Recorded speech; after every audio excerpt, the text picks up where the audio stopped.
Shalom bien-aimés dans le Seigneur, nous vous saluons dans le nom précieux et glorieux de notre Seigneur Jésus et nous croyons que l'Éternel, le Maître des temps et des circonstances, le Dieu créateur du ciel et de la terre, de l'univers visible et invisible, nous est favorable. Voilà pourquoi nous nous retrouvons encore pour pouvoir réellement partager la parole du Seigneur. Nous glorifions ces dieux qui nous donnent la force, qui nous donnent la vie, qui nous donnent la santé, qui nous donnent réellement la sagesse et l'intelligence. Que Dieu seul soit élevé au-dessus de toutes choses. Qu'il soit béni, lui qui nous a gardés tout au long de cette journée. Il a été réellement le Dieu qui a manifesté sa grâce lorsque nous nous sommes levés, et il a réellement accompagné nos pas partout où nous sommes allés. Et voilà, nous nous retrouvons maintenant pour pouvoir communier la parole du Seigneur.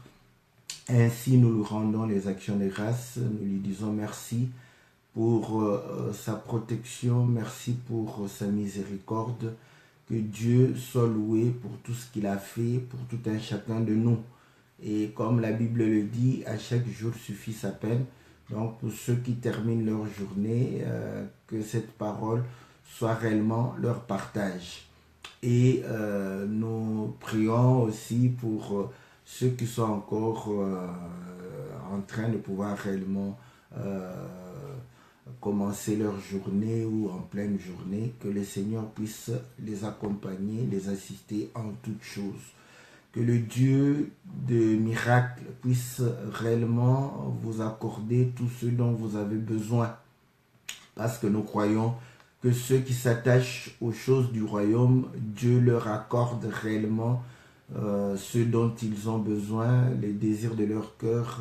Il leur donne le besoin quotidien afin qu'ils ne puissent s'inquiéter de rien. Que cette parole soit une réalité dans vos vies, dans le nom puissant et glorieux de notre Seigneur Jésus. Que l'Éternel puisse étendre sa main afin de pouvoir réellement apporter la guérison à ceux qui sont malades. Nous croyons que Dieu n'a pas un bras court. Il est capable de toucher au loin et il est capable de pouvoir réellement manifester sa gloire. Voilà pourquoi nous prions afin que l'Éternel vous soit favorable en toutes choses, dans le nom puissant et glorieux de notre Seigneur Jésus, que nous avons ainsi prié. Amen. Bien-aimés dans le Seigneur, nous vous saluons dans le nom précieux et glorieux de notre Seigneur. Nous saluons notre sœur de Paul, nous saluons le bien-aimé Jean Ngongo, nous saluons aussi le bien-aimé Jean du Canada. Nous saluons réellement le bien-aimé Piro Mouzadi du Canada.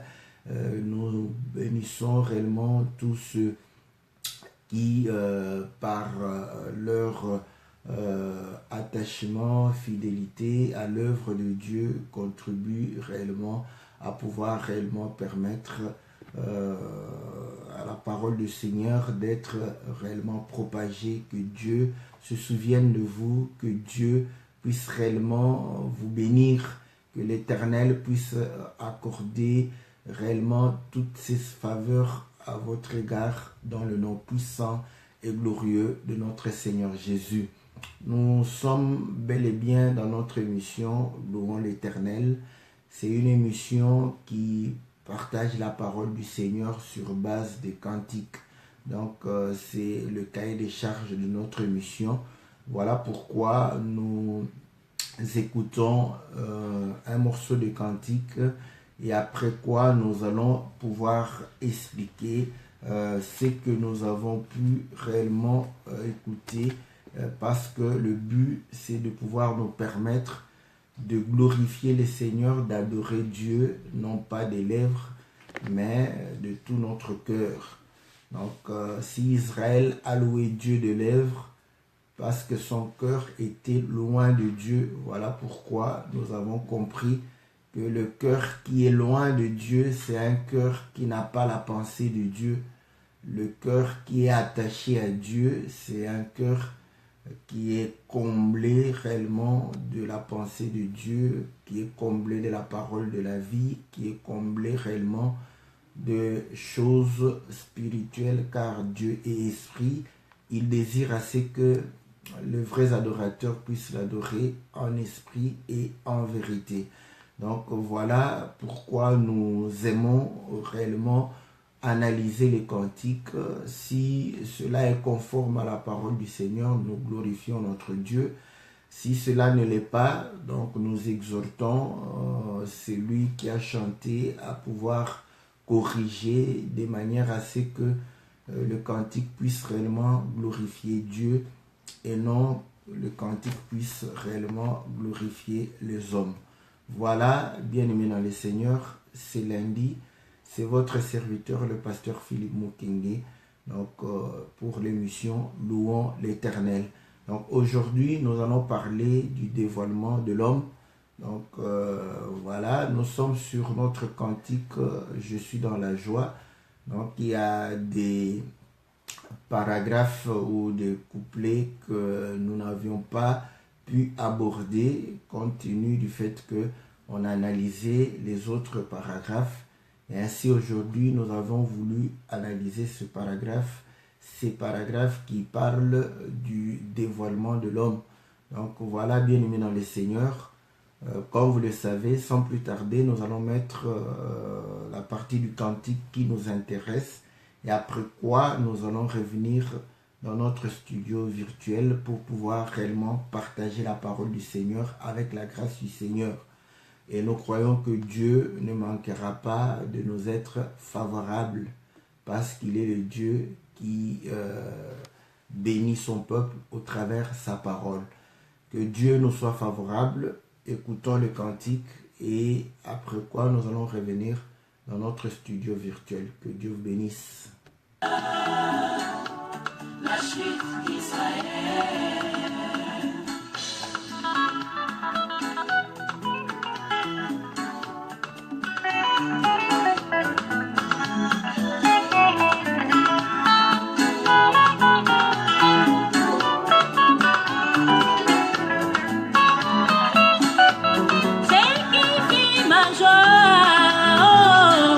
Israël a rejeté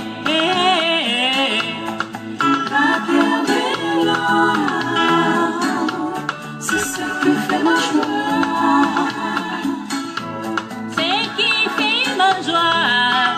Oh, et Bégema est expliqué. Il y a la présence d'amour, voilà pourquoi je suis sauvée. Ma joie, oh, David le plus émailloté. Il y a la présence de la Vierge, c'est ce qui fait ma joie. C'est qui fait ma joie, oh, et tabernacle dévoilé. Je vois le corps de mon époux. Il a coupé la partie de l'arbre, il l'a remplacé, c'est ce qui fait ma joie, c'est qui fait ma joie. Oh, Judas qui t'amare.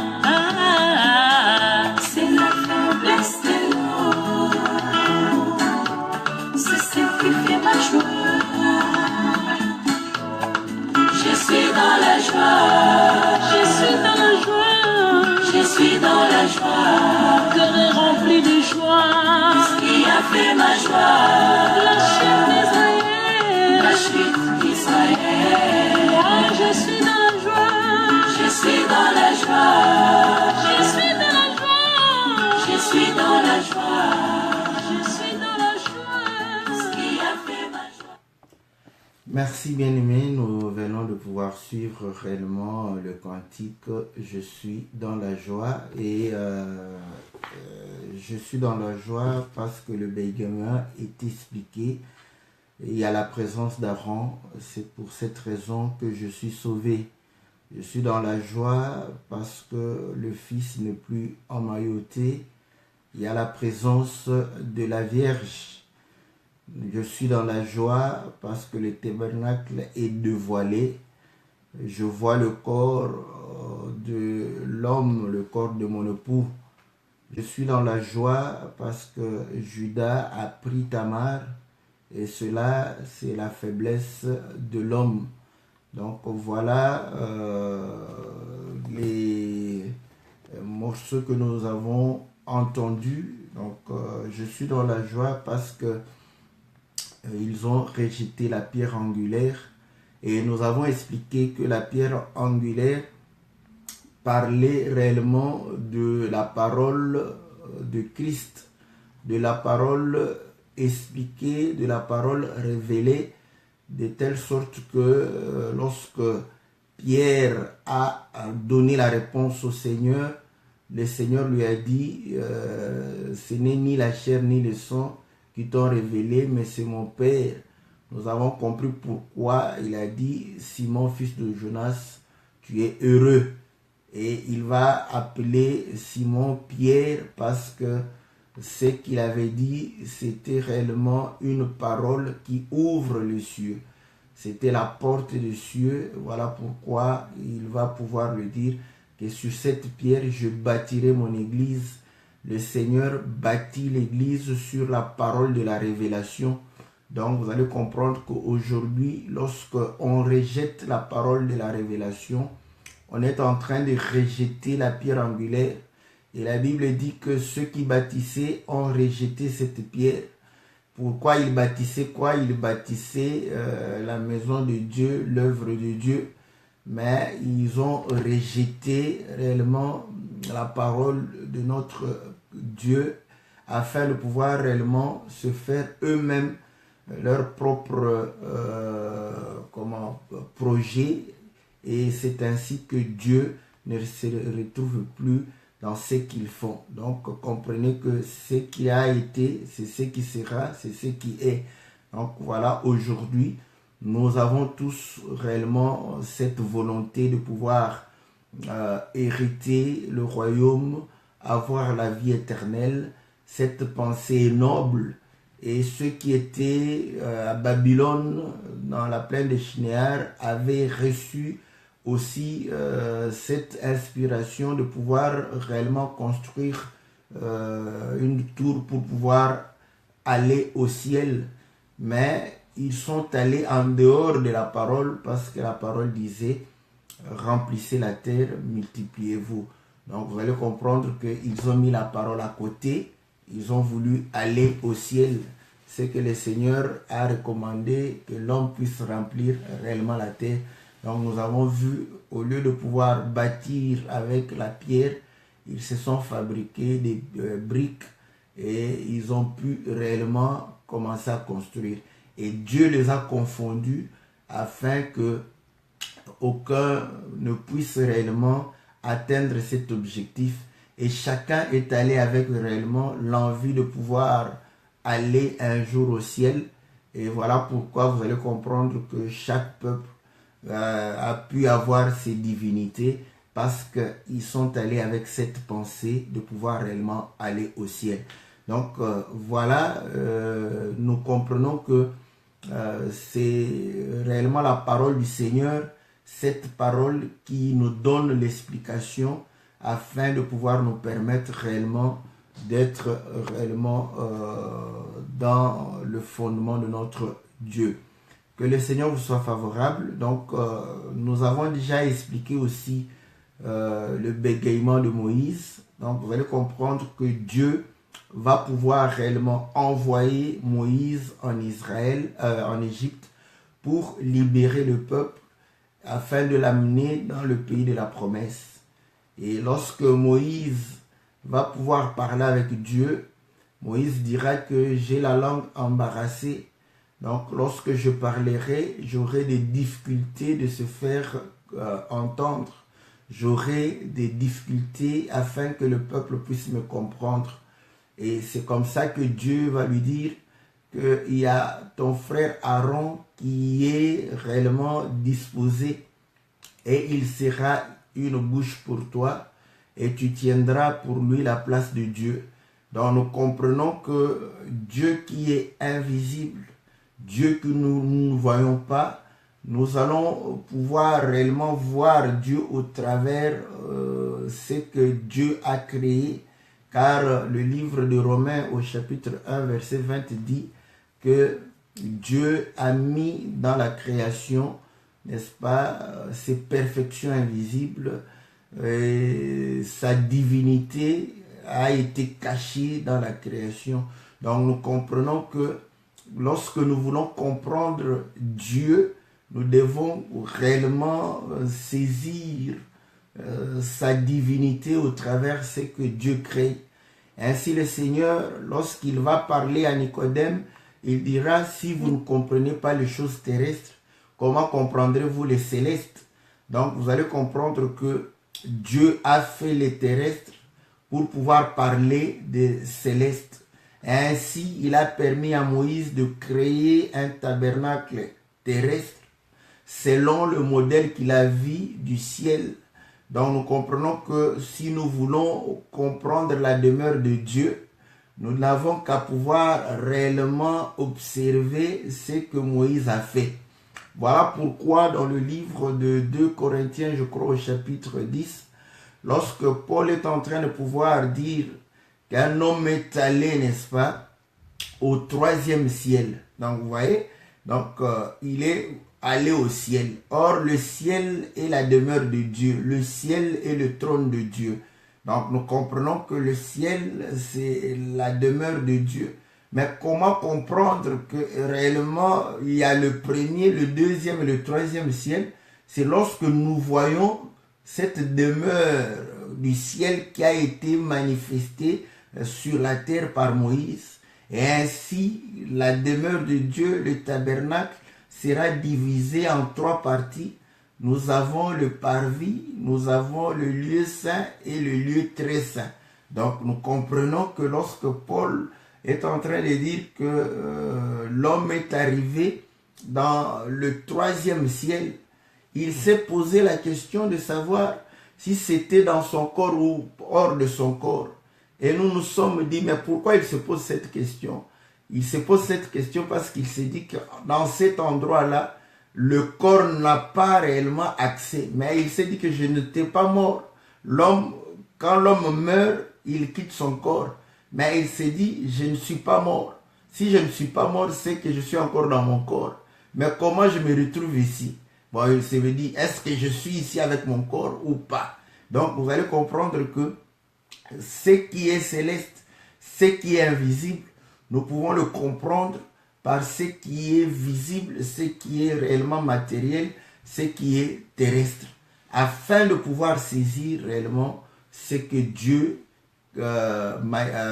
cache, n'est-ce pas, ou ce qui est réellement invisible à l'œil nu. Donc vous allez comprendre que Moïse, en faisant le tabernacle, il le fait selon le modèle. Donc nous avons des informations par rapport à cela. Et lorsque Dieu crée Adam, il dit que créons l'homme à notre image, à notre ressemblance. Donc vous allez comprendre que lorsque nous observons l'homme, nous pouvons avoir les informations, n'est-ce pas, par rapport à Dieu.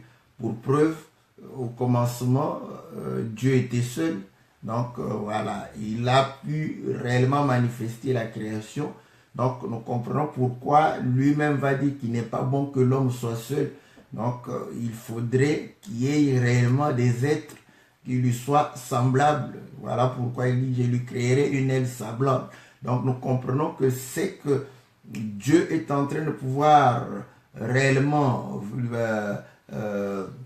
manifester au travers Adam, c'est ce qu'il est. Il donne à Adam le pouvoir de nommer, n'est-ce pas, les animaux. Et pourtant, c'est Dieu qui crée les animaux. Donc, vous allez comprendre que c'est Dieu qui crée et qui nomme aussi. Donc, il le fait au travers réellement Adam. Donc, nous comprenons que les terrestres, n'est-ce pas, expliquent les célestes. Donc, voilà lorsque Moïse, n'est-ce pas, va pouvoir aller pour libérer le peuple, Moïse, on le voit, Dieu, on ne le voit pas. Voilà pourquoi dans Exode chapitre, je crois, 32, le peuple va aller devant Aaron pour lui dire, nous ne savons ce qu'est devenu cet homme Moïse qui nous a fait sortir du pays d'Égypte. Alors nous voulons que tu fasses un Dieu qui puisse remplacer Moïse. Vous voyez? Donc, ils vont remplacer Moïse par un Dieu. C'est qu'ils considéraient Moïse comme étant Dieu. Donc, vous allez comprendre que Moïse, n'est-ce pas, Dieu lui dit que voilà, tu prendras la place de Dieu pour Aaron.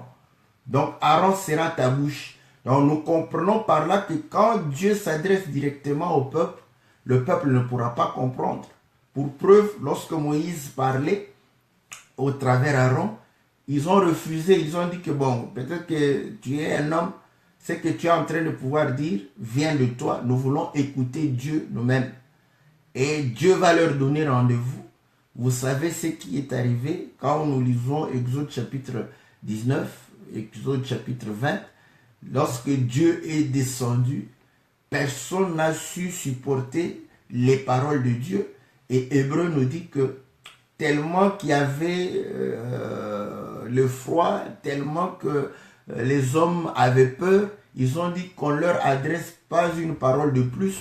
Donc nous comprenons par là que lorsque Dieu s'adresse directement au peuple, le peuple ne peut saisir, le peuple ne peut comprendre. Au lieu que le peuple soit sauvé, le peuple risque d'être réellement frappé. Voilà pourquoi il a été dit qu'aucun homme ne puisse s'approcher, n'est-ce pas, de la montagne, que même l'animal qui toucherait la montagne devrait être tué. Donc nous comprenons que Dieu parlait directement au peuple. Ce n'est pas à l'avantage du peuple. Donc Dieu doit utiliser, n'est-ce pas, un intermédiaire de manière à ce que le peuple puisse le saisir. Or, pour comprendre, nous allons le comprendre par rapport à Moïse et à Aaron. Et voilà pourquoi il dit à Moïse que tu tiens la place de Dieu. Aaron tient la place du prophète, donc de ta bouche. Lorsque tu parles, Aaron va parler au peuple. Donc nous comprenons que Aaron avait un langage facile, un langage accessible, un langage que le peuple pouvait supporter. Or, ce qui arriva à Moïse n'était qu'une préfiguration, parce que nous comprenons que le Seigneur dit que la loi et les prophètes rendent témoignage de moi. Donc nous comprenons que celui de qui Moïse a parlé, il s'agissait bel et bien de notre Seigneur, selon qu'il est écrit dans le livre de Jean au chapitre 1, lorsque Nathanaël reçoit réellement la visite de Philippe. Philippe lui dit, nous avons rencontré celui de qui Moïse a écrit, de qui Moïse a parlé, du prophète ont parlé. Donc il s'agissait bel et bien de notre Seigneur Jésus. Et Moïse lui-même, dans le livre de Deutéronome, au chapitre, je crois, 17, il va dire que Dieu vous suscitera un autre prophète comme moi. Donc vous allez comprendre que ce autre prophète comme lui, la Bible est en train de pouvoir nous montrer que ni Samuel, ni Ésaïe, ni Jérémie, ni Osée n'a dû réellement prétendre qu'il était le prophète dont Moïse avait dit que Dieu vous suscitera un autre prophète comme moi. Et ainsi, lorsque Pierre est en train de pouvoir réellement soulever cette écriture, écoutez ce que Pierre va dire. Il dira ceci, nous sommes dans Actes chapitre 3, au verset 22. Moïse a dit, le Seigneur votre Dieu vous suscitera d'entre vos frères un prophète comme moi. Vous l'écouterez dans tout ce qu'il vous dira. Et quiconque n'écoutera pas ce prophète sera exterminé du milieu du peuple.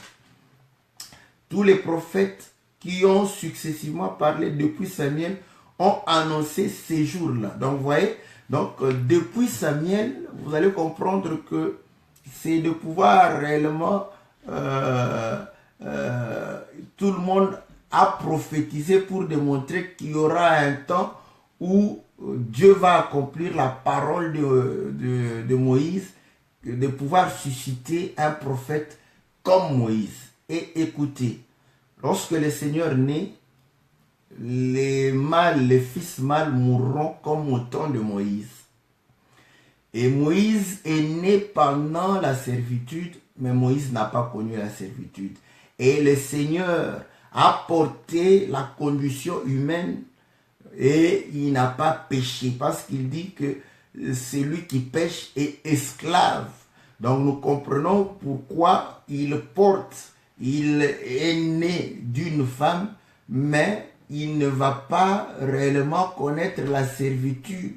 Il ne va pas réellement connaître le péché. Il est sans péché. Donc vous comprenez. Et pour pouvoir réellement visiter ses frères, Moïse vient du palais royal. Voilà pourquoi vous allez comprendre que lui, la Bible dit, lui qui était sous forme de Dieu, n'a point regardé comme nous pouvons arracher d'être égal à Dieu. Donc Moïse n'a pas préféré, n'est-ce pas, souffrir avec ses frères que de pouvoir rester, n'est-ce pas, auprès du roi Pharaon. Donc vous allez comprendre que nous pouvons prendre beaucoup d'exemples comme ça. Cela va démontrer que le prophète dont Moïse a parlé, qu'il vous suscitera un prophète comme moi, c'est bel et bien le Seigneur Jésus. Écoutez, en Israël, il boudait beaucoup de prophètes. Voilà pourquoi Ésaïe a dit, qui a cru à notre prédication? Donc, ils n'ont pas cru à la parole d'Ésaïe, ils n'ont pas cru à la parole de Jérémie, mais ils n'ont point été exterminés du peuple. Pourquoi? Parce que vous allez comprendre que il n'y avait que Moïse à qui Dieu a donné la loi, et il y avait de loi où si tu n'écoutes pas Moïse, tu es exterminé du milieu du peuple. Donc quand tu refuses d'écouter Moïse qui dit que tu ne commettras point d'adultère avec la femme d'autrui, dès qu'on t'attrape parce que tu n'as pas écouté, tu es exterminé du milieu du peuple. Moïse a dit que tu ne pourras pas réellement faire de l'idolâtrie si tu n'écoutes pas, et qu'on t'attrape, tu es exterminé du milieu du peuple. Donc Moïse a dit qu'il n'y aura pas des gens qui puissent réellement faire de la magie, de ceci. Donc vous allez comprendre qu'il y avait des lois où quand tu n'écoutes pas Moïse, tu es exterminé du milieu du peuple. Et ainsi, si tu refuses d'écouter le Seigneur, tu es réellement exclu du milieu du peuple de Dieu. Donc voilà, c'est clair et net. Donc vous allez comprendre que ce qui se faisait de manière naturelle, se fait de manière spirituelle. Celui qui refuse de croire au Seigneur, d'écouter le Seigneur, celui-là ne fait pas partie du peuple de Dieu. Donc voilà. Et ainsi vous allez comprendre que lorsque le Seigneur viendra, dans le livre de Jean chapitre 16, il dira que j'ai beaucoup de choses à vous dire, mais vous ne pouvez pas le supporter. Comme Moïse, il parlait, mais le peuple ne pouvait pas supporter. Comme Moïse, il parlait, le peuple ne pouvait pas comprendre. Et il dit, je vous enverrai un autre consolateur. Quand il viendra, lui, il prendra ce qui est à moi. Donc il va prendre les paroles comme Aaron. Prenez les paroles qui étaient de Moïse. Aaron ne parlait pas de lui-même. Aaron parlait de ce que Moïse a annoncé. Il prenait ce qui était à Moïse et l'annonçait au peuple, afin que le peuple puisse réellement comprendre le langage de Moïse. Et de la même manière, le Seigneur dit, quand viendra le consolateur, donc nous comprenons que le consolateur, Aaron était la préfiguration du consolateur qui devrait réellement faciliter le langage du Seigneur. Voilà pourquoi le Seigneur a recommandé, allez baptiser au nom du Père, du Fils et du Saint-Esprit. Ce langage est un langage difficile de pouvoir comprendre parce qu'il parlait du Père en parabole. Il parlait du Fils aussi en parabole. Qui est ce Fils? Voilà pourquoi on se demandait qui est ce Fils de l'homme. Si c'était réellement quelque chose qui était clair À ce moment, ils ne pouvaient pas se demander qui est ce Fils de l'homme. Le Seigneur parlait du Fils en parabole et il parlait du Père en parabole. Voilà pourquoi dans Jean chapitre 16, à partir du verset 22, il dit « Je vous ai parlé ces choses en parabole. L'heure vient où je vous parlerai ouvertement du Père. » Donc nous comprenons que lorsque le Saint-Esprit vient, le Saint-Esprit nous parle de manière claire. Voilà pourquoi il est dit que celui qui a des oreilles entende ce que l'Esprit dit aux églises. Donc vous allez comprendre que maintenant, c'est l'Esprit qui donne l'explication. Le Seigneur parlait en parabole tel que le livre de Matthieu chapitre 13 le dit. La Bible dit ceci au verset, je crois, 34. Il dit que lorsque le Seigneur parlait, il ne parlait qu'en parabole. Il utilisait les paraboles. Au verset 35 à 34, Jésus dit à la foule toutes ces choses en parabole et il ne lui parlait point sans parabole, afin que s'accomplisse ce qui avait été annoncé par le prophète. J'ouvrirai ma bouche en parabole et je publierai des choses cachées depuis la création du monde. Donc vous voyez, un langage difficile. La parabole, c'est un langage difficile. Voilà pourquoi quand le Seigneur parlait et les disciples leur disaient, mais explique-nous cette parabole. Nous sommes dans Matthieu chapitre 15. Vous allez comprendre au verset 12. Alors ses disciples s'approchèrent et lui dirent, sais-tu que les pharisiens ont été scandalisés des paroles qu'ils ont entendues?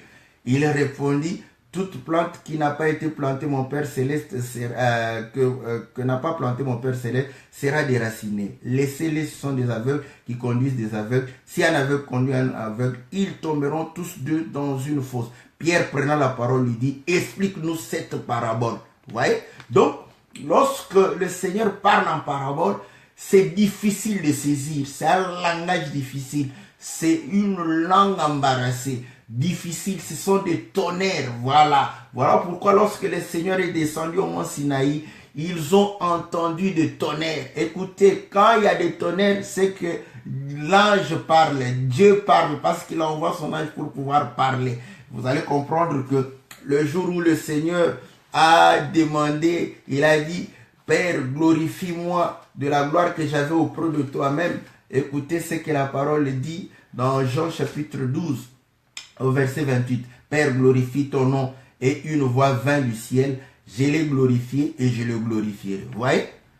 Donc, la voix dit clairement, je l'ai glorifié et je le glorifierai. La foule qui était là et qui avait entendu disait que c'était un tonnerre. Voilà. Donc, ils ont entendu un tonnerre. Voilà pourquoi ils ont dit que c'était un tonnerre. Ils n'ont rien compris. Et d'autres disaient, un ange lui a parlé. Donc, or, vous savez que lorsque quelqu'un parle la langue des anges, il faut qu'il y ait quelqu'un pour pouvoir interpréter. Sinon, personne ne dira Amen. Mais comment Jean a écrit ces paroles-là? Parce que c'est Jean qui a écrit. Vous allez comprendre que Jean les a écrits parce que le Saint-Esprit lui a dit exactement ce que Dieu avait dit ce jour-là. Donc vous allez comprendre que nous avions trois parties, n'est-ce pas? Certains ont entendu le tonnerre, et l'autre, ils ont entendu un langage qui était barbare pour eux, et les disciples ont écouté ce que Dieu a dit clairement. Pourquoi? Parce que vous allez comprendre que parce qu'ils avaient, n'est-ce pas, cette grâce de pouvoir recevoir les choses de l'esprit. Donc nous comprenons que lorsque la parabole est expliquée, nous avons réellement la vie. Or toute la Bible, toute la Bible, voilà, le Seigneur parlait qu'en parabole. Pourquoi? Parce que Dieu est le même hier, aujourd'hui, éternellement. C'est comme ça que Dieu a toujours fait. Il a parlé en parabole. Le Seigneur dit quoi? Il dit que dans Osée, n'est-ce pas, que j'ai envoyé les prophètes et par les prophètes, j'ai proposé des paraboles. Osée chapitre 12, au verset, je lis le verset 10 et 11. Et moi, je suis l'Éternel ton Dieu, dès le pays d'Égypte, je te ferai connaître encore habiter sous des tentes, comme au jour des fêtes. J'ai parlé aux prophètes, j'ai multiplié les visions, et par les prophètes, j'ai proposé des paraboles. Donc, vous allez comprendre que Dieu a parlé en parabole. au travers. Quand tu lis le livre d'Ésaïe, comprends que tous les livres n'est que paraboles. Quand tu lis les livres de Jérémie, Osée, tout ça, ce ne sont que des paraboles et des visions. Et il dira à Aaron et à Myriam, quand il y aura un prophète, je lui parlerai par vision, je lui parlerai par songe. Donc quand un prophète se met debout, ainsi par l'Éternel, le ainsi par l'Éternel est une vision. Le ainsi par l'Éternel est un songe. Or, un songe doit être expliqué, une vision doit être expliquée. Voilà pourquoi lorsque le roi Pharaon a reçu un songe, il a demandé l'explication. Et grâce à l'explication, la mort a été réellement détruite, parce que vous allez comprendre que c'est l'explication de Joseph qui a permis de pouvoir faire face à la famine, faire face à la mort. Donc l'explication du songe donne la vie. Sans explication, le peuple mourrait. Vous allez comprendre que quand Nabuchodonosor a reçu le songe, lui, il a oublié même son songe. Au lieu de pouvoir le dire, il a oublié. Et il leur a demandé de retrouver le songe et de pouvoir réellement expliquer. Donc, vous allez comprendre que si il n'avait pas reçu le songe, retrouvé le songe et donné l'explication, la mort pesait sur ceux qui étaient les sages du royaume. Donc, nous comprenons que sans explication du songe, la mort est en train de pouvoir peser sur le peuple. Donc, ces écritures, la Bible, si elle n'est pas expliquée, comprenez que la mort pèse sur vous. Quand vous lisez pour votre propre condamnation. Donc, pour que vous soyez réellement sauvés, que vous ayez le salut, il faudrait qu'on donne l'explication à ce livre qui est réellement un livre d'énigmes, de proverbes, de songes. Donc, voilà. Donc, vous allez comprendre que c'est véritablement ça ce qui fait que aujourd'hui que nous puissions recevoir la vie. La vie est dans l'explication de la parabole. Pourquoi? Parce que vous allez comprendre que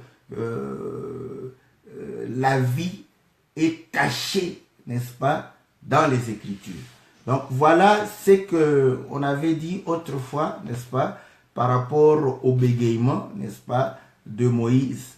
Et voilà pourquoi nous chantons que nous sommes dans la joie, parce que le bégaiement est expliqué et Aaron, le Saint-Esprit est avec nous pour pouvoir réellement sonder les profondeurs de Dieu et nous révéler, n'est-ce pas, les choses que l'œil n'a point vues, que l'oreille n'a point entendues, qui ne sont point montées dans le cœur de l'homme. Voilà pourquoi les choses que nous parlons, nous jugeons cela de manière spirituelle, parce que c'est avec un langage spirituel que nous sommes en train de pouvoir réellement annoncer cela. Donc, écoutez, il va pouvoir dire que je suis dans la joie parce que le Fils n'est plus emmailloté. Voilà pourquoi vous allez comprendre que lorsque le Seigneur est né, la Bible dit ceci dans le livre de Luc au chapitre 2, au verset 8. Il y avait dans cette même contrée des bergers qui paissaient dans les champs les veilles de la nuit pour garder leurs troupeaux. Et voici, un ange du Seigneur leur apparut, la gloire du Seigneur resplendit autour d'eux, et ils furent saisis d'une grande frayeur. Mais l'ange leur dit, ne craignez point, car je vous annonce une bonne nouvelle qui sera pour tout le monde, tout le peuple, le sujet d'une grande joie. C'est aujourd'hui dans la ville de David, il vous est né un sauveur qui est le Christ, le Seigneur. Et voici à quel signe vous le reconnaîtrez.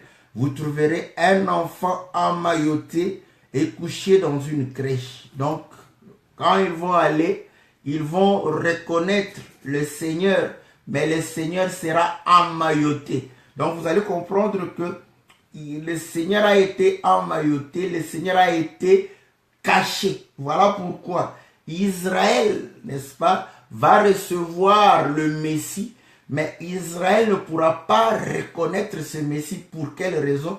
Parce que ce Messie a été enveloppé, ce Messie a été caché. Donc, ils vont pouvoir réellement voir un enfant, mais qui est emmailloté. Mais écoutez, vous allez comprendre que le Seigneur est bon, Et- Ça, c'est vraiment.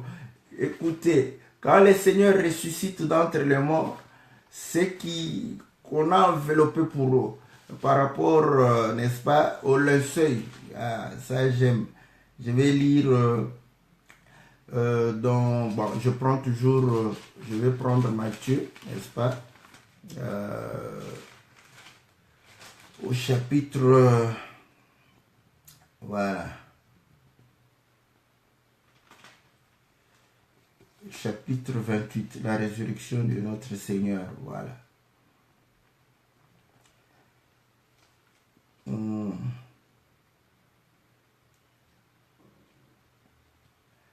Ok. Voilà,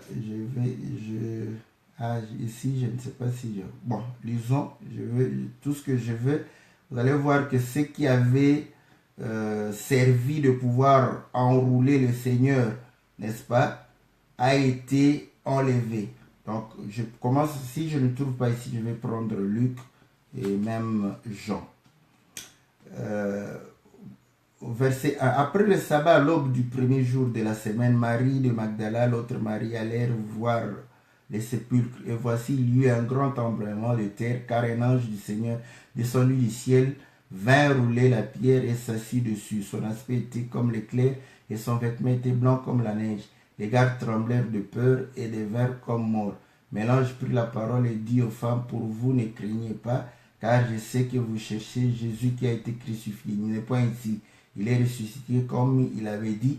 Venez, voyez le lieu où il était couché. Et allez promptement dire à ses disciples qu'il est ressuscité des morts. Et voici, il vous précède en Galilée. C'est là que vous le verrez. Voici, je vous l'ai dit. Elles s'éloignèrent promptement du sépulcre avec crainte et avec une grande joie. Bon, ici, je n'ai pas les linceuls. Donc, lisons dans le livre de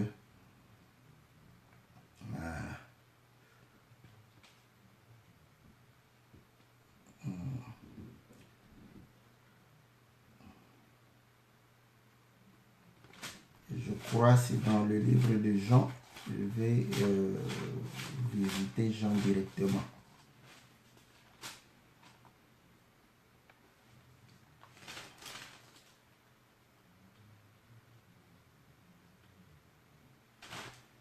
Ok. Jean chapitre 20. Donc, voilà. Au verset 3. Pierre et l'autre disciple sortirent et allèrent au sépulcre. Ils couraient tous deux ensemble. Mais l'autre disciple courut plus vite que Pierre. Arriva le premier au sépulcre. S'étant baissé, il vit les bandes qui étaient à terre. Cependant, il n'entra pas. Simon Pierre, qui le suivait, entra dans le sépulcre. Il vit les bandes qui étaient à terre et le linge qu'on avait mis sur la tête de Jésus, non pas avec des bandes, mais plié dans un lieu à part. Alors l'autre disciple qui était arrivé le premier au sépulcre entra et il vit le cru, car il ne comprenait pas encore que selon l'écriture, Jésus devrait ressusciter de mort. Donc vous voyez que à la résurrection, les bandes, vous voyez, écoutez, quand on bande un mort comme ça, pour savoir que c'est votre mort, il faut enlever ça pour que vous ayez, c'est notre mort. Donc, tout ça a été mis à côté. Donc, c'est important parce qu'à la naissance, quand Israël, les bergers d'Israël sont allés visiter, ils ont trouvé le Seigneur emmailloté, enveloppé, n'est-ce pas? Le Seigneur caché. Donc, le Seigneur s'est caché devant eux. Donc, vous allez comprendre que la joie que nous avons, c'est que le Fils aujourd'hui n'est pas emmailloté. Donc, comprenez que ce qui empêchait qu'on puisse contempler son corps a été réellement enlevé. Donc, pourquoi? Parce que Christ est ressuscité d'entre les morts. Donc, écoutez, je lis ça, n'est-ce pas, avec ce qu'il est en train de pouvoir dire, que le tabernacle est dévoilé, je vois le corps de l'homme, le corps de mon époux.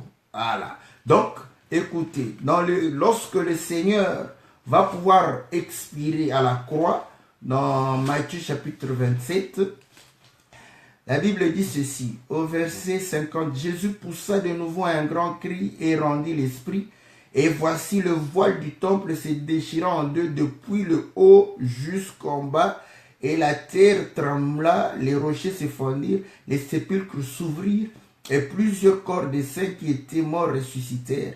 Étant sortis des sépulcres après la résurrection de Jésus, ils entrèrent dans la ville sainte, apparurent à un grand nombre de personnes. Donc vous allez comprendre que lorsque le Seigneur va mourir, le voile du temple va se déchirer.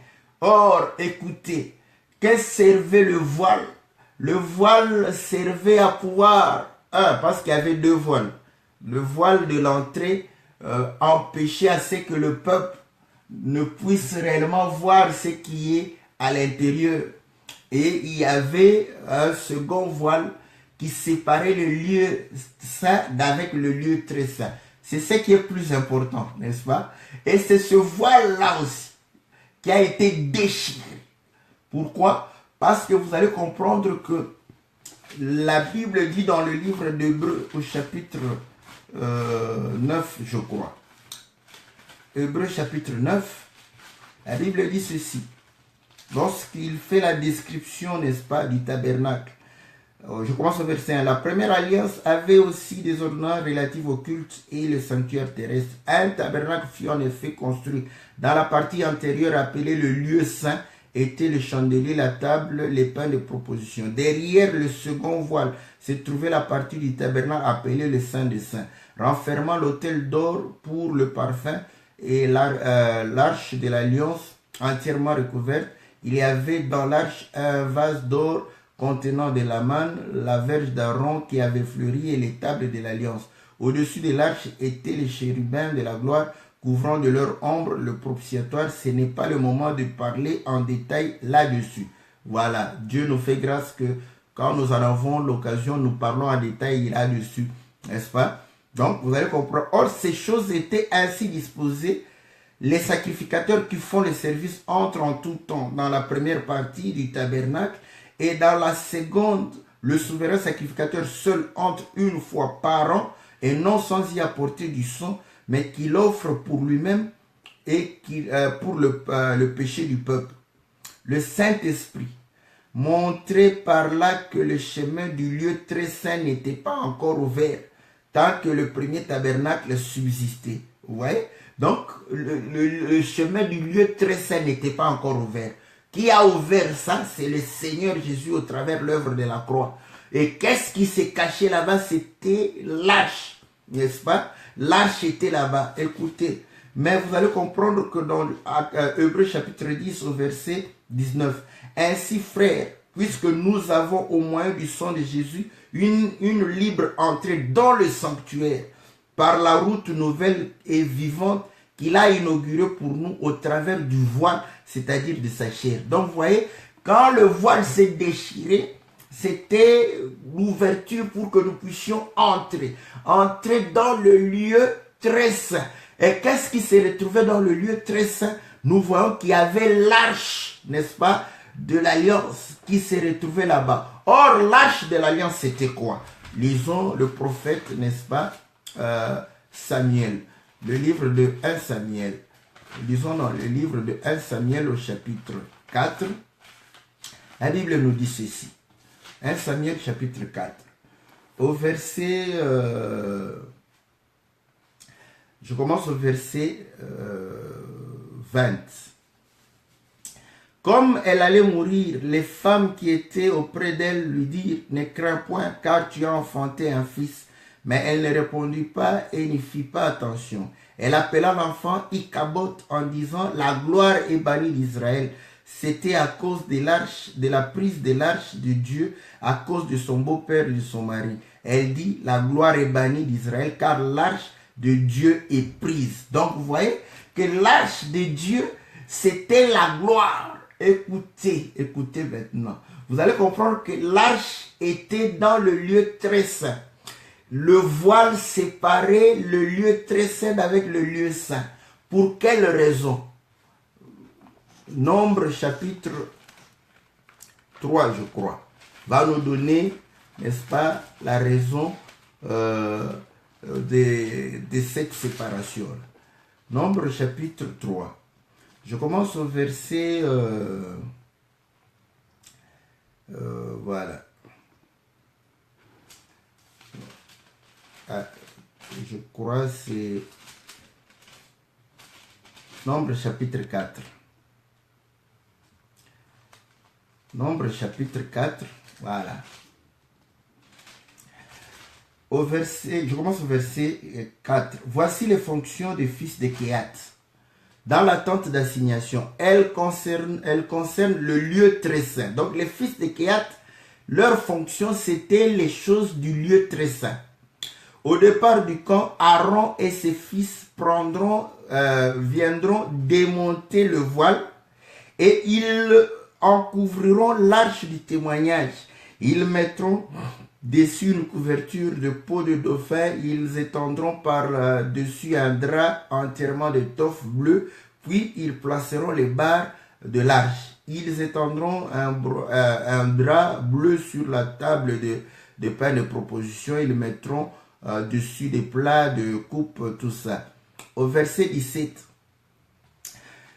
L'Éternel parla à Moïse et Aaron et dit, n'exposez point la race des fils de Kéhatites à être retranchés du milieu de Lévites.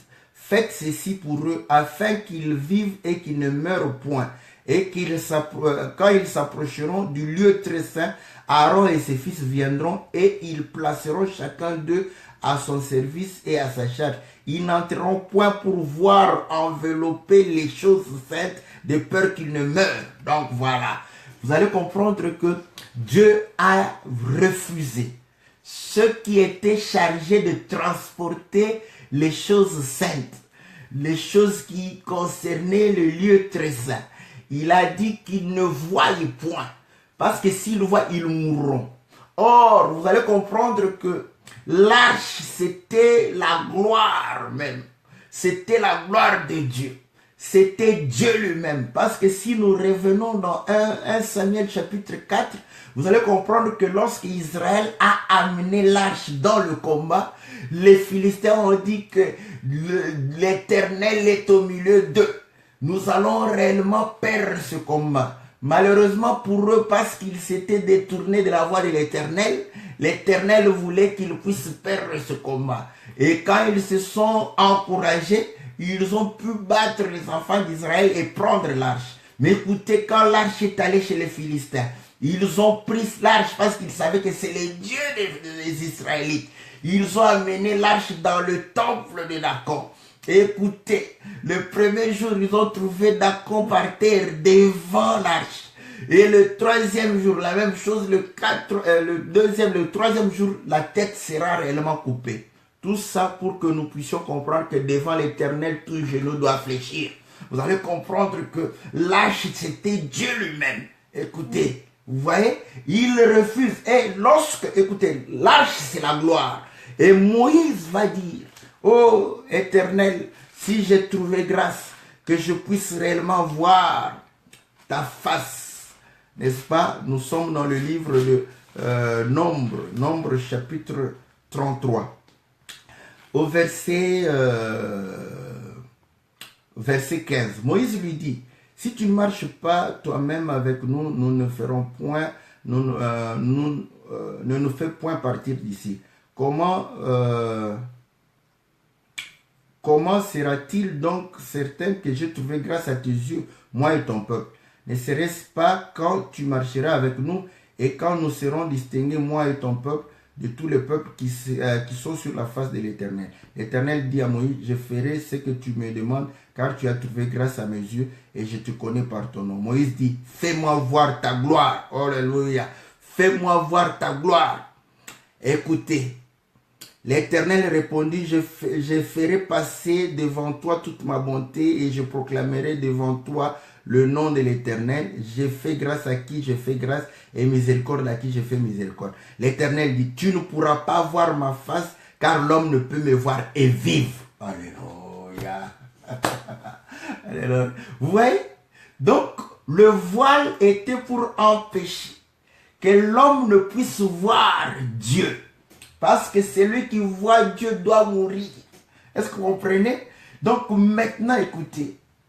Ainsi, le voile empêchait que les Kéatites, qui avaient droit de pouvoir réellement transporter, faire le service des choses saintes, de pouvoir voir et mourir. Donc, le voile les empêchait. Personne ne peut voir Dieu et vivre. Voilà pourquoi il est dans une lumière inaccessible. Est-ce que vous comprenez? Mais écoutez, et pourtant, il voyait Dieu. Il voyait Dieu quand l'arche s'est déplacée. L'arche était devant. Il voyait l'arche. Mais il voyait l'arche habillée. L'arche enveloppée. L'arche voilée. Est-ce que vous comprenez? Donc, quand le voile se déchire, c'est que nous allons voir l'arche sans le voile. Sans qu'il y ait un obstacle qui nous empêche de pouvoir voir l'arche. Et l'arche était en or. L'or brille. Tout ça sont des éléments. Oh là, voilà. Tout ça sont des éléments pour que nous puissions comprendre. Parce que nous sommes en train de pouvoir parler de l'homme. Quand le tabernacle est dévoilé, je vois le corps de l'homme. Donc, je vois le corps de l'homme sans habit. Ah, parce que lorsque nous parlons de la nudité, ne sois pas scandalisé. Nous ne parlons pas des choses terrestres. Voilà pourquoi le langage que nous utilisons, c'est un langage spirituel. Un homme spirituel juge, n'est-ce pas, par rapport aux choses spirituelles. La nudité de Dieu, c'est quoi? Ce n'est pas la nudité pareille à l'homme. Parce que si l'homme a été créé à l'image de Dieu, si l'homme est nu, c'est que Dieu, il y a des moments où il est nu aussi. Alléluia. Mais quand toi, on commence à parler de la nudité, tellement que tu es charnel, terrestre, et tu risques d'être diabolique, tes pensées sont tournées vers la chair. Non. Donc, nous comprenons que sans le voile, nous voyons Dieu, n'est-ce pas? Nous le voyons. Ah, ça c'est bon. Mais Dieu dit que personne ne peut le voir et vivre. Nous n'anéantissons aucune écriture. Nous allons faire embrasser toutes ces écritures. Parce que chez nous, les frères s'embrassent. Les frères ne se discutent pas. Voilà pourquoi nous n'avons pas l'habitude d'amener une écriture pour condamner une autre écriture. Nous avons l'habitude d'amener une écriture pour témoigner par rapport, encourager une autre écriture. Donc, nos discussions ne sont pas par rapport... on envoie ici, il y a 345 versets qui disent que Jésus est fils de Dieu. Oui, nous disons Amen. Oh, mais il n'y a que 3 versets qui disent, oui, ces 3 versets, c'est déjà suffisant. N'as-tu pas lu que le témoignage de 2 ou de 3 est vrai? Nous n'avons pas besoin. Dès que c'est déjà 3 versets qui démontrent qu'il est Dieu, nous disons que c'est la vérité. Donc, les 366 écritures qui témoignent qu'il est fils de Dieu vont pouvoir applaudir les 3 versets qui disent que Jésus est Dieu. Parce que c'est ça l'habitude de ça. Nous allons amener ces 300 afin qu'ils applaudissent et dire qu'en disant fils de Dieu, nous croyons qu'il est Dieu. Donc vous allez comprendre que personne ne peut voir. Moïse a dit, je veux voir ta gloire. Donc, en d'autres termes, Moïse a demandé de voir l'arche. Écoutez, dans Nombre chapitre 12, Dieu dit à Aaron et à Myriam que Moïse, je lui parle face à face. Mais il sait qu'il y a contradiction. Comment là-bas, Dieu lui parle face à face et ici, Moïse demande de voir la face de Dieu. Écoutez, c'est pourquoi nous allons vous dire que Moïse c'est un prophète. Un prophète, lorsqu'il est devant Dieu, il représente le peuple parce qu'il vient et dit, oh Dieu, le peuple veut savoir s'il peut encore retourner en Égypte ou pas. Oh Dieu, le peuple veut savoir, celui que nous, il a attrapé en flagrant délit, n'est-ce pas, de ramassage de bois pendant les sabbats. Que ferions-nous de lui? Donc là, Moïse est en train de pouvoir donner les doléances du peuple à Dieu. Écoutez, lorsque le peuple veut aller dans une guerre, il dit au prophète, va consulter Dieu. Donc quand le prophète est devant Dieu, il dira, voici, je suis venu, le peuple veut. Donc à ce moment, le prophète représente le peuple. Vous voyez? Donc vous allez comprendre maintenant, quand le prophète retourne vers eux, il dit, ainsi par l'Éternel. Donc là, le prophète est en train de représenter Dieu. Donc le prophète, dans le prophète, nous avons le peuple. Dans le prophète, nous avons aussi, nous voyons Dieu. Donc maintenant, nous comprenons que quand Moïse demande de voir Dieu, de voir la gloire, c'est la demande du peuple. Parce qu'il a commencé, comment saurions-nous que tu marches devant nous, moi et ton peuple? Donc il s'est associé, il parlait au nom du peuple. Et dit, fais pour que je sois sûr, fais-moi voir. Donc si je vois ta gloire, c'est que tout le peuple le verra. Le Seigneur dit, je refuse que ce peuple voie ma gloire. Écoutez, c'est là où nous disons, vous allez comprendre que quand Moïse va à la montagne, parce qu'il est face à Dieu, en train de parler avec Dieu, vous allez comprendre que la gloire de Dieu va resplendir sur le visage de Moïse. Est-ce que vous comprenez? Et ainsi, quand Moïse retourne, tout le peuple était étonné de voir que non, cet homme a changé. Son visage brille. Son visage est en train de rayonner. Il a la gloire. Nous observons la gloire. Écoutez, la Bible dit que Moïse mettait le voile. Ah, que Dieu soit loué. Parce que la gloire doit être cachée derrière le voile. Moïse mettait le voile. Bon, si vous êtes charnel, vous êtes un scientifique, vous êtes quelqu'un qui analyse les textes, vous verrez que la Bible dit qu'il mettait pour que le peuple ne voie pas la fin de cette gloire-là. Oui, nous disons, ça c'est une écriture, c'est écrit comme ça. Mais nous comprenons que Paul vient dire dans 2 Corinthiens chapitre 3, au verset 14, que lorsqu'ils font la lecture de l'Ancien Testament, alléluia, ce même voile est jeté devant leur face, afin qu'ils ne comprennent point, qu'ils ne voient point, qu'ils ne puissent pas contempler la gloire de Dieu. Est-ce que vous voyez?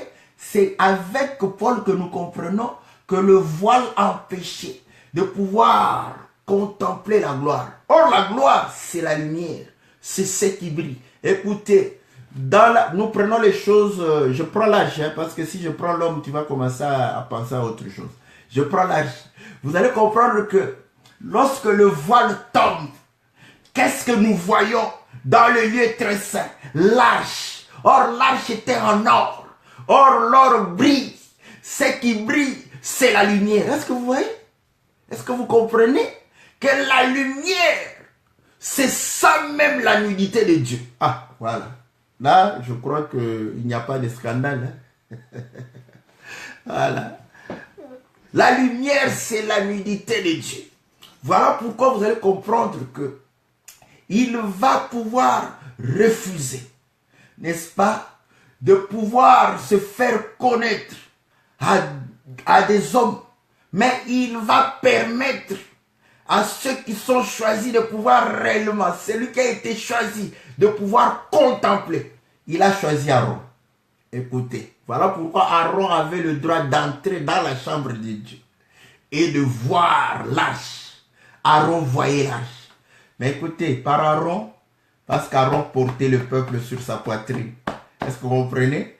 Ainsi, nous comprenons que c'est par le Seigneur Jésus que nous avons accès, n'est-ce pas, dans le lieu très saint, afin de pouvoir réellement contempler la gloire de notre Dieu et de pouvoir réellement glorifier Dieu. Donc, vous voyez, donc vous allez comprendre que tout ceci s'est passé par rapport à l'œuvre de la croix.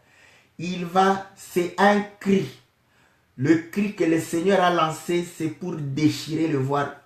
Ce cri, c'est tout un enseignement. Parce que le cri du Seigneur, écoutez, vous allez comprendre que ce n'est pas seulement un cri comme ça. Ah, non. J'aime ça, j'aime les choses de Dieu. Quand il va crier, la Bible dit ceci, n'est-ce pas? Je reviens dans Matthieu chapitre 27. Les sépulcres s'ouvrirent plusieurs corps des saints qui étaient morts ressuscitèrent. Alléluia. Lisons maintenant le livre de Jean. Jean chapitre, si je ne me trompe, chapitre 5. La Bible dit ceci, au verset 25. En vérité, je vous l'ai dit, l'heure vient et elle est déjà venue, où les morts entendront la voix du Fils de l'homme, du Fils de Dieu. Et ceux qui l'auront entendu vivront. Est-ce que vous voyez? Ce cri-là, c'était toute une voix. Et cette voix-là, c'était réellement tout un enseignement. Écoutez, vous allez comprendre que le simple cri, si on avait filmé ce cri-là, peut-être ça aurait été ah! Mais le ah du Seigneur, c'est tout un enseignement. Voilà pourquoi vous allez comprendre que quand Moïse allait en Égypte, le Seigneur lui a dit, fais des signes. Il prend le bateau, il jette, après il met sa main, il dit, s'il n'écoute pas la voix, est-ce que vous voyez? Il n'écoute pas la voix. Le signe a la voix. Le cri du Seigneur, c'est une voix que les morts entendent. Voilà pourquoi les morts ont entendu ce cri dans les sépulcres. Ils sont sortis parce qu'il n'y a que la parole de Dieu qui réveille les morts d'entre les morts. Parce que la parole de Dieu est une lumière. Est-ce que vous comprenez? Mais écoutez, pour que nous puissions recevoir la lumière qui était en Christ, il a fallu que son corps se déchira. Est-ce que vous voyez? Afin que la lumière, ainsi la Bible considère le corps ici comme étant un vêtement. Est-ce que vous voyez maintenant? Le corps, c'est un vêtement. Hein? C'est un vêtement que nous allons pouvoir réellement pouvoir enlever. Est-ce que vous comprenez? Donc, quand il se débarrasse de ce corps, donc il se débarrasse des vêtements. Maintenant, la gloire qui est en lui est accessible. C'est ça même. La gloire de Dieu, c'est la nudité de Dieu. Voilà pourquoi il refuse de pouvoir voir. Ne peuvent voir que c'est la femme. Si tu n'es pas la femme, voilà pourquoi tu auras la mort. Quand tu vois la nudité de ton père, comprends que tu es maudit. Voilà. Donc, si tu n'es pas la femme, tu ne peux pas voir la nudité. Donc, nous comprenons que cette gloire n'est cachée que pour l'épouse. Est-ce que vous comprenez? Donc, aujourd'hui, nous comprenons que le voile, c'était sa chair. Donc, notre chair, c'est aussi un voile qui nous empêche de pouvoir réellement contempler Dieu. Et ainsi, dans la chair, avec la chair, nous ne pouvons pas voir Dieu. Ainsi, pour voir Dieu, il faut mourir. Car personne ne peut voir Dieu et rester vivant. Donc, pour que nous puissions voir la gloire, nous devons mourir. Nous devons nous débarrasser de cette chair afin de contempler la gloire. Écoutez ce que dit la Bible dans le livre de 2 Corinthiens, je crois, ou 1 Corinthiens, c'est 2 Corinthiens. 2 Corinthiens chapitre 4. 2 Corinthiens chapitre 4. Si notre, je commence au verset 3. Si notre évangile est encore voilé, il est voilé pour ceux qui périssent. Vous voyez? Il y a le voile. Or, le voile, c'est la chair. Ceux qui périssent parce qu'ils sont charnels, ils ne peuvent pas saisir cet évangile. Voilà pourquoi vous allez comprendre. L'évangile que nous prêchons ici, tous ceux qui sont charnels n'y s'y intéresseront jamais. Voilà pourquoi nous ne sommes pas là pour les flatter. Commencez à leur dire, voyez, Dieu va vous donner des enfants, il va vous donner du travail, il va vous donner... Bon, ceux qui veulent attirer les charnels par là, qu'ils le fassent. Mais nous allons prêcher les choses du royaume. Maintenant, comme toi, tu es charnel, tu aimes qu'on te parle des enfants, du mariage, qu'on te parle des promotions, du travail. Quand tu entends ces choses, tu vas pouvoir réellement t'ennuyer et pouvoir réellement te dégoûter de ça. Pourquoi? Parce que ça ne concerne pas la chair. Donc, nous n'allons pas te chasser comme c'est la parole elle-même va pouvoir réellement sélectionner. Comme toi, tu ne veux pas les choses spirituelles, ça ne t'intéressera jamais. Voilà pourquoi la prédication que nous sommes en train d'annoncer n'intéresse que ceux qui veulent connaître les choses du royaume, vivre la parole de Dieu, vivre pour le siècle à venir, pas pour ce siècle ici. Est-ce que vous comprenez? Donc, voilà, si tu as besoin du travail des enfants, je peux même te dire, aujourd'hui, il y a l'insémination artificielle. Donc, vas-y, va chez le médecin, il va te faire de l'insémination artificielle. Tu auras un enfant. Donc, il n'y a pas de problème. Donc, pour nous, si tu veux avoir le véritable fils, car la Bible dit que celui qui a le fils a la vie, viens ici. Nous allons pouvoir te prêcher afin que tu aies ce véritable fils. Et nous croyons que ce véritable fils a promis que tous ceux qui ont abandonné le monde, qui ont abandonné leurs soucis et qui sont venus, ils auront au centuple dans ce siècle. Nous croyons à cela. Mais nous n'allons pas prendre les choses du monde, mettre devant et le royaume après. Non, nous mettons le royaume devant. Et nous savons que les choses du monde nous accompagnent. Voilà pourquoi nous sommes réellement dans la joie de servir ce Dieu-là. Donc écoutez bien aimés dans le Seigneur. Vous allez comprendre que les choses de Dieu, la chair n'y a pas part. La Bible dit que la chair et le sang n'hériteront pas le royaume. Voilà pourquoi pour saisir les choses de Dieu, nous devons nous débarrasser. Comme le Seigneur s'est débarrassé de sa chair, nous devons aussi nous débarrasser pour que nous puissions nous attacher avec le Seigneur. La Bible dit que celui qui s'attache au Seigneur devient un même esprit avec le Seigneur. Donc la chair doit tomber. Donc vous allez comprendre que le Seigneur, pour que nous recevions son esprit, il devrait réellement briser la chair. Et nous aussi, c'est la même condition, afin qu'il y ait communication, afin que nos esprits s'attachent. Il faut que la chair puisse être brisée. Donc nous comprenons qu'à la croix, voilà pourquoi la Bible dit qu'à la croix, nous aussi nous avons été crucifiés avec le Seigneur. Pourquoi? Pour que l'âme puisse avoir accès à pouvoir recevoir l'Esprit du Seigneur. Car la chair ne peut pas servir Dieu. La chair est l'ennemi de l'Esprit. Donc il faudrait anéantir l'ennemi de l'Esprit pour que l'Esprit puisse réellement prendre possession de notre âme et pouvoir réellement permettre à ce que nous puissions servir le Seigneur. Voilà le dévoilement, n'est-ce pas, du tabernacle. Oh, le temps me manque de parler de Judas et de Tamar. Écoutez, j'étais en train de pouvoir lire 2 Corinthiens, voilà. On dit ceci, au verset 4. Pour les incrédules dont le Dieu de ce siècle a aveuglé l'intelligence, afin qu'ils ne vissent pas briller la splendeur de l'évangile, de la gloire de Christ qui est l'image de Dieu. Nous ne nous prêchons pas nous-mêmes, c'est Jésus-Christ, le Seigneur que nous prêchons. Nous nous disons vos serviteurs à cause de Jésus. Car Dieu qui a dit la lumière brillera au sein des ténèbres, a fait briller la lumière dans nos cœurs pour faire resplendir la connaissance de la gloire de Dieu sur la face de Christ. Donc vous allez comprendre que véritablement nous sommes en train de comprendre que lorsque le voile se déchire, l'homme se découvre. Voilà. Afin que nous puissions réellement nous attacher à lui. Écoutez, les mariés savent, quand ils sont dans le lieu, dans la chambre, parce que vous allez comprendre que la chambre à coucher de Dieu, c'était le lieu très saint. Vous allez comprendre que là-bas, vous allez comprendre qu'un homme qui s'habille, la femme n'aura jamais la sémence de l'homme. Est-ce que vous comprenez? Voilà pourquoi Israël n'a pas reçu. Parce que Dieu était tout le temps habillé devant eux. Il ne pouvait pas contempler cette gloire. Il ne pouvait pas recevoir la vie. Parce que la vie, c'est la lumière. Est-ce que vous comprenez? Donc, voilà notre joie. Nous avons la joie parce que le Fils n'est plus emmailloté.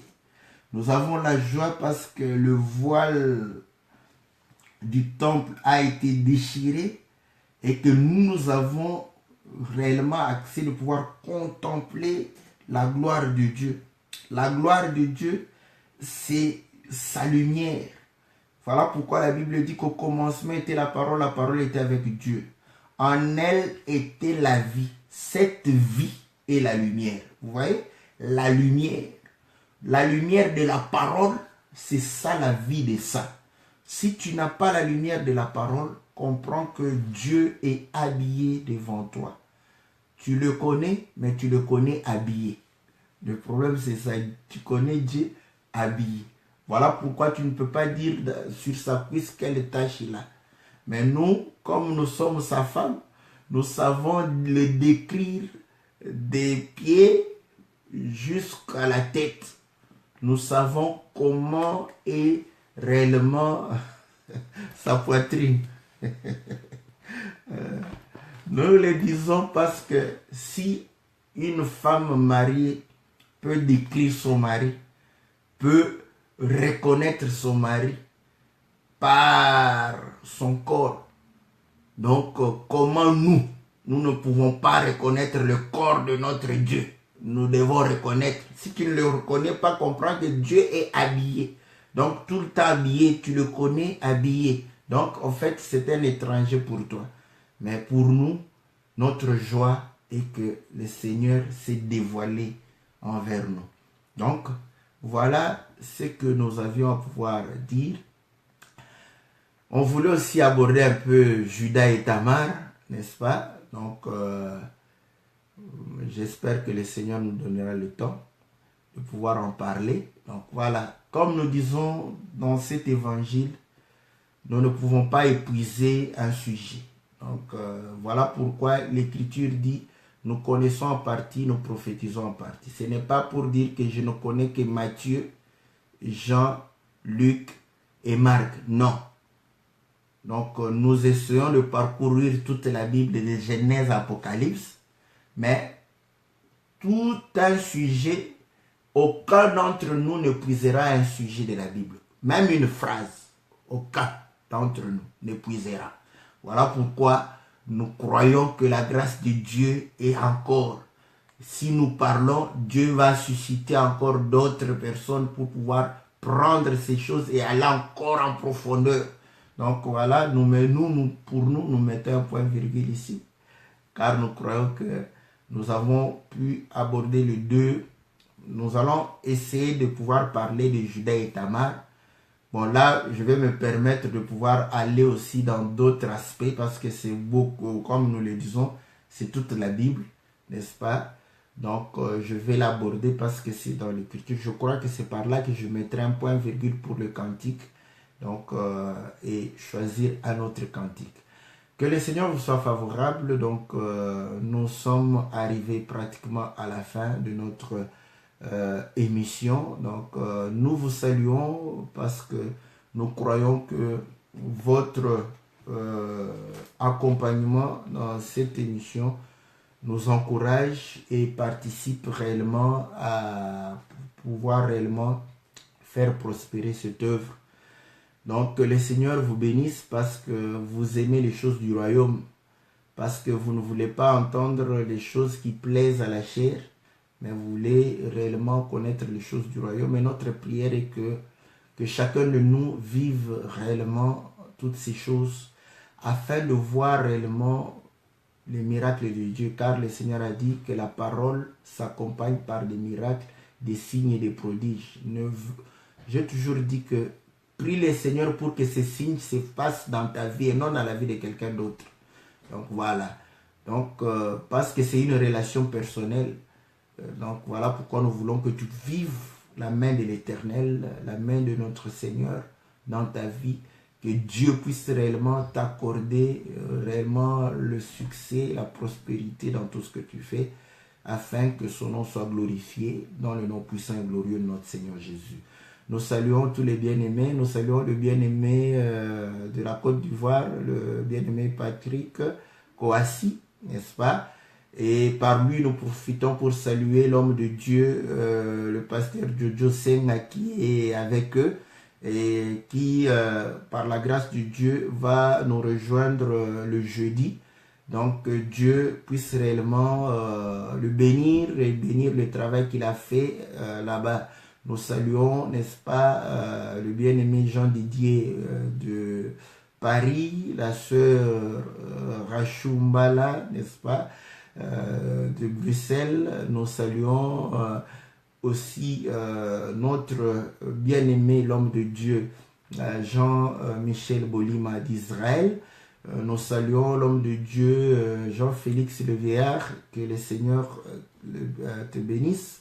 Donc, nous saluons, n'est-ce pas, le bien-aimé Kama, nous saluons le bien-aimé Jean de Paris. C'est réellement notre compagnon, n'est-ce pas, surtout de l'émission que la Bible parle. Donc, que Dieu te bénisse et que Dieu bénisse le bien-aimé Mayer Bobo, le bien-aimé Jean-Marie de Norvège. Nous bénissons le prophète Fortune Mouyaya qui est en Angola. Donc, que le Seigneur le bénisse et bénisse aussi tous les hommes de Dieu qui travaillent avec lui. Nous saluons au travers lui notre bien-aimé, le chantre Blaise Ndoko. Donc, voilà, que le Seigneur le bénisse. Donc, bien-aimé, nous allons nous retrouver, n'est-ce pas, le mercredi. Toutes mes salutations à mes sœurs de Dijon, n'est-ce pas, la sœur Christine, la sœur Annie, la sœur Déborah, donc le bien-aimé Jean, et ainsi au travers eux, toute l'église de Dijon. Nous saluons cette église, nous saluons la sœur Calice du Pays-Bas. Que le Seigneur la bénisse et que le Seigneur puisse réellement se souvenir d'elle dans tout ce qu'elle fait pour l'œuvre de Dieu. Donc, nous bénissons au travers elle tous les frères et saints du Pays-Bas. Que Dieu vous soit favorable, que Dieu vous bénisse. Donc, le mercredi, c'est que la Bible parle. Donc, je crois que j'ai des questions. Je vais pouvoir voir les questions et pouvoir répondre, n'est-ce pas? J'aimerais répondre à 2 ou 3 questions comme ça. Comme il y a beaucoup de questions qui viennent, je vais commencer à répondre à plusieurs questions. Mais si vous avez envie qu'on puisse revenir sur une question, n'hésitez pas. Donc, faites-nous signe. Nous allons revenir pour une meilleure compréhension de tout un chacun de nous. Donc voilà, que Dieu vous soit favorable, réellement que Dieu vous bénisse. Merci à tout le monde. Nous nous retrouvons le lundi pour l'émission Louons l'Éternel. Nous allons parler de Judas et Tamar, n'est-ce pas? Donc, pour le mercredi, donc je veux pouvoir réellement méditer sur les questions, voir les questions qui pourront être répondues, n'est-ce pas? Donc voilà, on se retrouve mercredi, je le ferai. Je crois 1 heure ou 2 heures avant, je vais vous donner les questions que nous allons répondre. Merci à notre bien-aimé Pierrot Mouzadi aussi, que Dieu vous bénisse. Alors, au revoir, que Dieu vous bénisse.